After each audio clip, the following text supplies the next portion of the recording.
বাংলাদেশের রাজনৈতিক দলগুলো এক একটা রাজনৈতিক দল এক এক রকম প্রস্তাবনা নিয়ে আসতেন।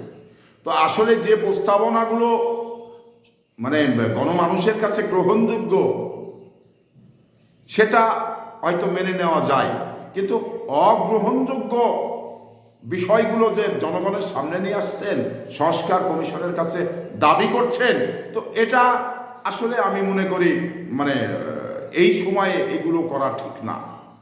কারণ কেন ঠিক না? ধরে নিন যে এই জুলাই আগস্টের গণ অভ্যর্থনের মধ্য দিয়ে হাসিনা পালিয়ে গেছে, তো ভালো কথা, পালিয়ে গেছে। এবার আপনারা মানে নির্বাচন করবেন, করুন, কারণ জাতীয় নির্বাচন ছাড়া তো আসলে দেশ মানে সামনের দিকে এগিয়ে যায় না।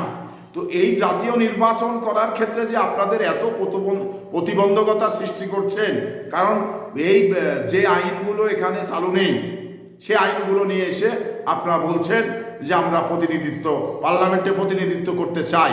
ভালো কথা, পার্লামেন্টে প্রতিনিধিত্ব করবেন, করুন, কিন্তু আপনাদের মানে আসন পেতে হবে তো। এবার আপনারা পেয়ার নির্বাচনের কথা বলছেন, তো এটা এই ধরনের আইন তো বাংলাদেশে চালু নেই, তাহলে কিভাবে এগুলো বাস্তবায়ন করবে?